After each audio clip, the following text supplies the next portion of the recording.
Shea again, sizing up Murphy. Drives, floats, hangs, and scores on the turnaround. J-Dub way behind the three-point line and hits way behind the three-point line. Got blocked. What a rejection by Holmgren. Standing tall like a wall. This is Dart. You're listening to the Uncontested. Hello, everybody, and welcome to the Uncontested post-game show. I am your host for tonight, Justin, as the Oklahoma City Thunder defeat the Hawks in Atlanta 135-119. Before we dive in, I want to let you know that we are proudly part of the Blue Wire Podcast Network and Prairie Artisan Ales. Make sure you're following us wherever you get your podcasts, on your social medias, and if you love us extra much, click that QR code. No, scan that QR code in the top corner of this stream, or click that link in the description of this show, and you can join our Patreon where you'll get access to our Discord. We had a blast tonight, as always, during the game. We even made a new meltdown channel for when things go sideways, where you can vent your frustrations with fellow Thunder fans. Makes everybody feel better. You can also get bonus content like the NBA draft episode that just dropped from Nick, Taylor, and JD. It is fantastic, and you should check it out. But tonight, Oklahoma City defeats the Hawks, second game of their road trip. They've had a bit of a grueling travel schedule coming out of All-Star break. Fatigue might be setting in here and there, but a mostly convincing win in Atlanta. I say mostly because if you didn't watch this game, the best way I can sum it up is a game of runs. Oklahoma City outscores the Hawks 40-23 in the first quarter. Shea was waltzing to the basket untouched. Looked completely different than the last few games we've seen as far as how the Hawks defended him. Much less aggressive in the double team than what we've seen teams throw at Shea lately. Oklahoma City just looked like they were in complete control. And then you know what happened? The Hawks fought their way back into it. A 14-2 run by Atlanta to close the first half. Really a 14-0 run before Hartenstein scored right before the buzzer at halftime. They outscored the Thunder 41-31 in the second quarter to tighten things up.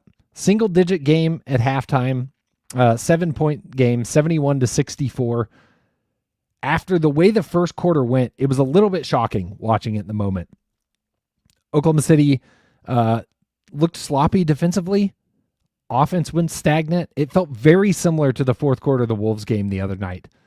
And you started to wonder, is it going to catch up to them? But then in the third quarter, Oklahoma City comes out and just beats the brakes off Atlanta again, 37-20 in the third quarter. And it felt like, okay, Oklahoma City is totally in control again. They've woken up. They've snapped out of it. A 19-3 run for Oklahoma City at the end of the third quarter and into the very beginning of the fourth.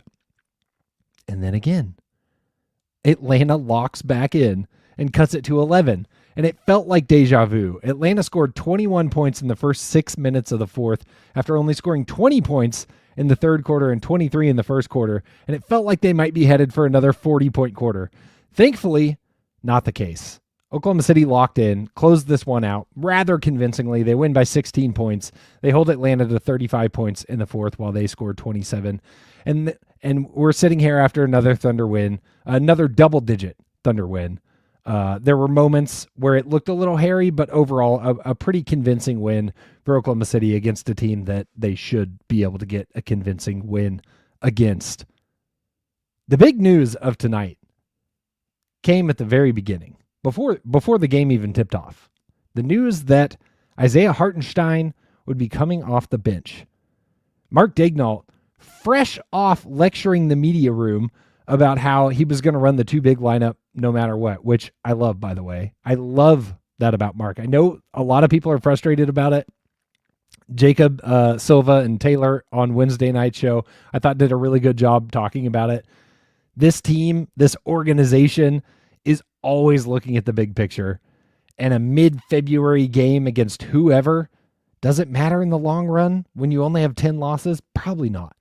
But the value that you can get from playing with different lineups and changing pieces around and getting more data on guys that haven't played a ton of time together, that's way more valuable. And that's going to help in the playoffs. And I love that Daignault came out and said that. A lot of coaches might not come out and say that to the media.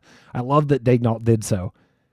And then, in typical Daignault fashion, comes out the very next game and brings Hartenstein off the bench. The man will keep you guessing. I'll give him that much. Hartenstein off the bench means Wiggins and Wallace moved into the starting lineup alongside Chet, Dort, Dub, and Shea. I thought it worked really well to start the game. Like I said, Oklahoma City came out and was just dog walking the Hawks. Shea was getting to the basket with ease, and I think some of that had to do with the opened up spacing that was created by not having two bigs on the floor.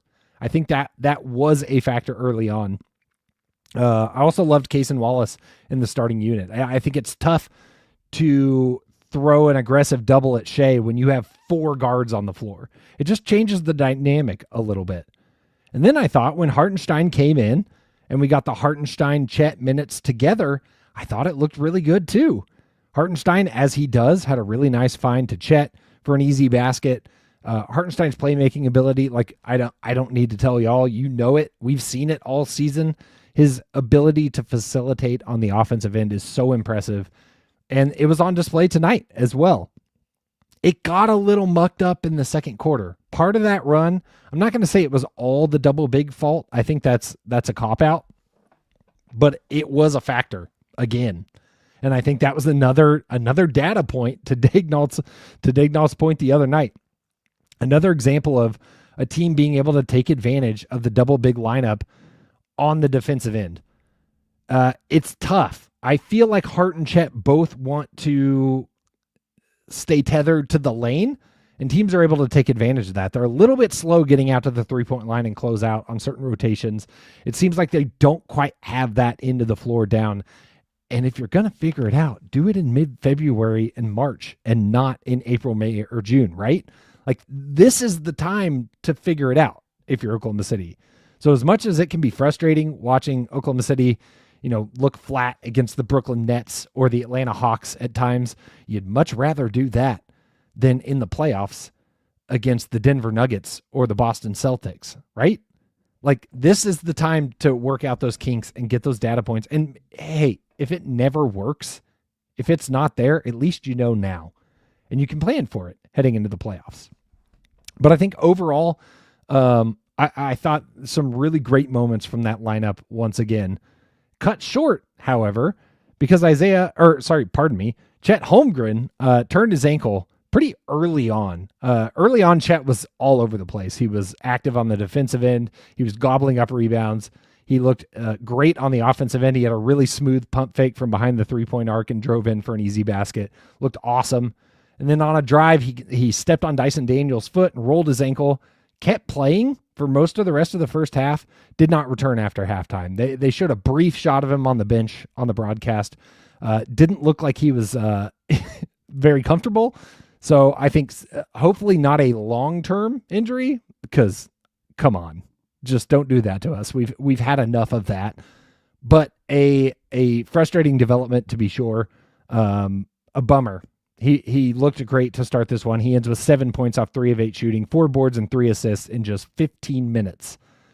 Another player also limited to just a first half performance tonight, Isaiah Joe, also looked great in his minutes. 11 minutes for Joe tonight, 12 points off 4 of 8 from behind the arc. He was firing on all cylinders from behind the arc. It's what you want from Isaiah Joe. He was doing exactly what this team needs him to do. He does not return in the second half with some lower back soreness. I don't know what kind of voodoo is on the Thunder this season with injuries, but I hope it wears off soon. This team has not been fully healthy for very many stretches of this season, yet they sit at 48-11. You have to be thankful for that, but it sure would be great to get to watch this team play at full strength some more. Like the chat is saying right now, it would not surprise me if Chet is out for a couple games with an ankle sprain. That's typically how it works with ankles, but hopefully not an extended injury. Also, no Caruso tonight. Jokes about it being his birthday, but he got smacked in the face pretty good in the game against Brooklyn. He had a cut by his eye and a black eye tonight on the bench, so I'm sure that played a factor as well. Oklahoma City now 21-1 against the East. Let me say that again. 21-1 against the East. The next game they have against an Eastern Conference team comes in March against the Boston Celtics. So they're going to get to sit on that record for a little while. Extremely impressive. Extremely impressive. Not that their record against the West is bad when you're sitting at the record the Thunder are sitting at, but very, very impressive from the Thunder. Also impressive tonight, 37 assists on 51 made field goals. That's one off the Thunder's season high. I felt like the ball movement tonight was very impressive. Everybody was getting involved, really well-balanced scoring effort, but 37 assists on 51 made baskets is awesome. That's exactly what you want. You want this team moving the ball around, making the defense work, finding open shots, and then having guys knock them down. We've seen, again, recently in that Timberwolves game where you had good shots, the ball was moving, finding an open guy, and they weren't knocking him down. A little bit dictated by the zone defense. There were times in the second quarter that, like I said, started to feel a little bit similar to that again tonight. But overall, guys stepped up and knocked it down. Oklahoma City shoots 50.5% from the floor and 46% from behind the arc with 23 made three-pointers. That's going to get it done most nights. I mentioned the balanced scoring effort. Shea pours in 31 points because, of course, he does. Lou Dort and J-Dub both go for 20. Isaiah Hartenstein with 13. Aaron Wiggins with 13. Isaiah Joe, as I mentioned, with 12. Queso with 8. Chet with the aforementioned 7. Kenrich with 5. Jalen Williams with 3. And Adam Flagler with 3, because why not? Like I said, balanced up and down. The bench scored a lot of points. Did a great job of securing the Thunder's lead, helping them stay competitive in it. The Hawks bench also scored a lot of points, so that had something to do with it as well. But I think a really nice scoring output from the Thunder, in spite of probably one of the weirdest stats, though not surprising if you're a Thunder fan and have watched this team at all this season. Oklahoma City shoots 12 free throws tonight compared to the Hawks' 23. 12 doesn't sound that bad. They had 4 going into the fourth quarter. 4 free throw attempts going to the fourth quarter. And that's not for lack of driving. They scored a lot of baskets in the paint. Some of that is due to the Hawks not putting up any resistance in the paint for most of this game. That's going to affect things. A team that drives like Oklahoma City does, if you're not going to foul them in the paint, they're going to get a lot of layups. And that's what we saw in the first half. Shea, with 4 free throws tonight, somehow still drew free throw merchant chance from the State Farm Arena crowd, which I can't quite wrap my head around, but he had no free throw attempts until about halfway through the fourth quarter. Insane. Chris Finch is punching air tonight watching this Thunder performance. Just doesn't match the narrative that's infiltrated NBA coaches, the national media, NBA Twitter. The Oklahoma City foul merchants were not on full display. In fact, I saw a tweet from, I think it was StatMuse, saying that the Thunder have the lowest or highest, the worst, let's go with worst, the worst free throw differential in the league. Their opponents are averaging approximately 5 free throws more a game than the Thunder. Doesn't pass the sniff test when you bring that narrative to the table with this team, especially with how much they drive to the basket. They should be getting to the line much more. Some of that could be a skill issue, despite what NBA Twitter will have you believe. Getting to the free throw line is a skill, and Shea has done a really good job of honing that skill, but also just gets blown out of proportion. Let's dive into some individual performances tonight. I've touched on a few here and there, but I want to start with Lou Dort. Lou Dort, 20 points off 6 of 11 from behind the arc, 4 boards, 1 assist, 2 steals. Lou, I don't know what he started, but I think it might have been 6 of 6. If not, it was very close. He came out like a flamethrower tonight. He had 2 in a row at one point, like just looked unconscious. We've seen Lou do that a handful of times this season. His defense was solid. I thought he gambled a little bit too much tonight. There were times where it felt like he was trying to get like just a quick on-ball steal, like ripping it out of the guy's hands, and that's just not really where Lou excels. He's an incredible defender, but that's not the play that the Thunder need him to make. And I think it bit him a few times. not to discount his performance, I think overall very solid game from Lou Dort. Obviously, you can't argue with the results there. Jalen Williams, also 20 points, 6 of 16 from the floor, 4 of 8 from behind the arc, 5 boards, 8 assists, 1 steal. I thought J-Dub did a really nice job being aggressive from the get-go, pretty much. He smoked a few layups, as he often does. He got to the line a little better tonight in a game where nobody got to the line. 4 of 4 from the line for J-Dub in a game where the Thunder only shoot 12 free throws. I'll take that. He had a drive to the basket where he just took an elbow to the forehead from Gay. It was ugly. And half the time I feel like those are the plays that J-Dub doesn't even get the call. So nice to see the whistle got blown on that one.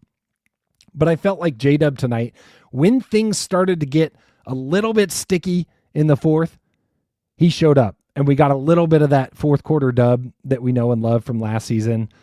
Huge tip-in slam off a missed basket that kind of just felt like it reasserted the Thunder's control, helped steady the ship a little bit, and put the Thunder in a good position to secure this game and walk away with a victory. Solid game from J-Dub, and that is why he's tonight's Prairie Artisan Ales King of the Prairie. Well done, J-Dub. Speaking of Prairie Artisan Ales, if you want to drink delicious beers like me, a little Blue Buns treat tonight. I know some of the other fellas, Jacob, Taylor, and JD, were at Prairie watching the game tonight. Go check it out. If you haven't been, go to the Oklahoma City tap room. They have tons of beer on tap. They have a pickleball court. They've got nice picnic tables outside. They usually have a barbecue truck on the weekend, and they've got a big screen where you can watch all the Thunder basketball your little heart desires. All kinds of good new beers. They just dropped a strawberry lemonade sour today that sounds fantastic. You should go check it out. So that wraps J-Dub as our Prairie Artisan Ales King of the Prairie for tonight. A couple other notable performances that I'd like to touch on. Aaron Wiggins, 13 points, 5 of 10 from the floor, 3 of 5 from behind the arc, 6 rebounds, 2 assists. Wiggins is on an absolute heater. Tough look for anybody that was on the trade Wiggins train earlier in the season, though I get it. Just unbelievable stuff from Wiggins. His reliability and how much of just a pure scorer he looks recently is like, it's kind of shocking. His stroke is so pure. Every time he puts it up, I think it's going in. Nick shared a stat in our group chat yesterday, I think it was. Aaron Wiggins is the third leading scorer on this team. Think back to the offseason. Think back to all the discussions we had coming into this season about who was going to be the third leading scorer on this team. Who's number 3 in the pecking order. Aaron Wiggins wasn't in those conversations. Everybody liked Aaron Wiggins. Everybody loves Aaron Wiggins. He saved basketball after all. But the third leading scorer is nuts. The amount of output that he's generating, especially lately, or maybe it wasn't this season. Let me backtrack. I think it was maybe in the month of February. I should probably have the stat in front of me, but I don't. So you'll just sources, trust me, bro, on this one. Regardless, what he's been doing for this team lately is incredibly impressive. And I think, again, if you had time machine back to the offseason, no one's predicting this. The Thunder have him on an incredibly team-friendly deal. Yes, Big Mike in the chat, right on cue. One of the best, if not the best, non-rookie contracts in the NBA. And he's just absolutely vital to this team lately. He's so consistent. 26 minutes tonight is the second most off the bench behind Hartenstein. Hartenstein obviously played a lot more minutes in the second half with Chet out with the injury. This team trusts Wiggins. They love Wiggins. It's awesome. Yeah, he's locked up for a few more years at like $8 million a year. It's an incredibly team-friendly deal. For what he's giving them, it's an absolute steal. You love to see it. Wiggins seems like a great guy. Like I said, the team seems to love him. It's a feel-good story all around. But for this team, I'm fascinated to see how it translates to the playoffs. Does he continue to be a guy that you can rely on for that kind of output like we've gotten from him recently? I mean, we've seen the highest of highs with that 40 burger that he dropped a few weeks ago. He's got the ceiling. It's there. And I think it'll be interesting to see if it shows up, if and when it shows up as the Thunder head toward the playoffs. I also want to highlight Wiggins and Wallace tonight. Wiggins and Wallace in a starting role doesn't blow you out of the water on the stat sheet. 8 points in 28 minutes, 4 of 9 shooting, 3 rebounds, 4 assists, and 2 steals. Solid from Wiggins, but I think his impact on the game doesn't always translate to the stat sheet. His on-ball defense is so impressive, and the versatility that he brought to that starting lineup tonight in lieu of Isaiah Hartenstein, it was a different look. It was a different dynamic on both ends of the floor. I mentioned earlier, offensively, felt like the Hawks couldn't or wouldn't, I'm not sure which, couldn't run the same type of double teams against Shea that we've seen teams throw at him recently. But defensively, his on-ball defense and lateral quickness are just, they're top notch. And what he's able to bring to a team that's already stupid defensively is awesome. Yeah, Smoot in the chat. Imagine getting a switch from Lou to Kaysen. Like, there's just no breaks when you play this team. And obviously, like, the numbers back that up. That's why they have been so good on both ends of the floor, but especially defensively. They're just a bunch of nightmares on the perimeter guarding you every second of every game. Wiggins and Wallace is a huge part of that. Also got a really fun moment, Wiggins going against his brother tonight in Atlanta, especially like, You saw J-Dub going against his brother in Utah. Now you get Wiggins going against his brother in Atlanta. Looked like he was talking a little bit of trash after he blew by him on a drive. That's so fun. Like, feel good stories. That's not, again, something that's not going to show up on a stat sheet or a highlight reel, but that kind of stuff is super fun. It's incredible how many families and siblings there are in the NBA, not to mention Shea going against his cousin in Minnesota. Like, this Thunder team's just got family members all over the place. It's too bad Sarr's not on this team anymore, because we could talk about that in Washington too. Really cool those fun moments. They talked about that on the broadcast a little bit. Said the Wallace family got together and hung out in Atlanta and got to celebrate his brother a little bit. Super cool stuff. This team is a blast. They've had some ups and downs coming out of the All-Star break. Got to stay healthy, for crying out loud. But it's clear this team has something special. And I think everybody needs to remember that as we go down the stretch, because we're getting close to the playoffs. And the playoffs are going to bring this like massive burden of expectation that's already kind of there, but it's going to get to a different level. Like, the level of success the Thunder have had this season, it's beginning to feel championship or bust. A lot of you may have been there for a long time, and that's fair. But when you have a regular season this good, the expectations are going to be so lofty that it's almost impossible to live up to them at this point. Like, anything less than winning a chip is going to feel like a bit of a disappointment. So enjoy the rest of the regular season before that kicks in, because the anxiety and the vitriol on NBA Twitter is going to go off the charts. I also would take everything with a dose of context. I loved, like I said, I loved what Daignault said in his press conference the other day. This team doesn't care if they're 48-11 or 46-13 right now. Like, does that really make a difference? Sure. You can have different bragging rights over the Cavs, and the fans care. But like, in the grand scheme of things, if the Thunder drop a few games in March that they should have won, does that discredit what they put together this season? Does that change the outlook of this team or the ceiling of this team? It absolutely does not. What matters is the playoffs. And this organization has such a zoomed out view of everything. They're probably not even doing, gathering the data just for this year. They're looking long-term. They're looking beyond this season. And it's good to remember that. So if player A plays a couple minutes less than it feels like he should, or player B doesn't have the same rotation that would probably give them the best advantage in a given game, it's probably because they're gathering data. Like, that's what this team does. And Daignault came out and said it and confirmed exactly what we kind of assumed was happening. This team is trying to build towards a championship. And to do that, they need to gather as much data as they can through this regular season. and optimize as you head to the playoffs. It's why I kind of love seeing the Thunder. I don't love the struggles, but I love seeing the Thunder have to face some of this interesting diversity in attack from different defenses right now. Like throwing aggressive doubles at Shea, again, in mid-February, is forcing this team to learn and adapt so that tactic is probably a lot less effective come April and May and fingers crossed June. That you start to put things on tape, you start to work through it, you start to learn your tendencies, you start to learn your deficits, and you can build against that.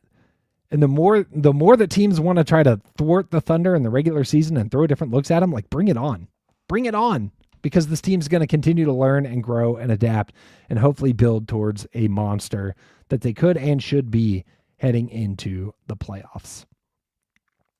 Looking ahead at the Thunder schedule, they've got one more game on the road trip at the San Antonio Spurs.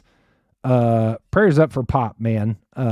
Sunday against the Spurs before returning home for a brief game against Houston and popping back out on the road against Memphis next Wednesday before they finally get a few games at home, a little bit of an extended homestand, including a fun back-to-back against Denver.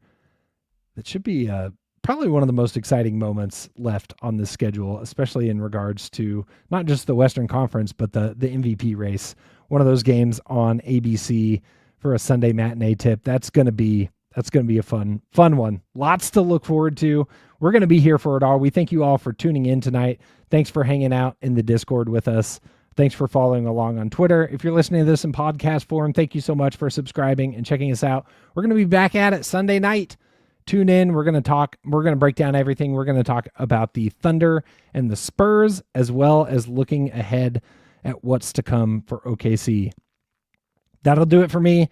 Like I said, as the Thunder win in Atlanta, 135 to 119.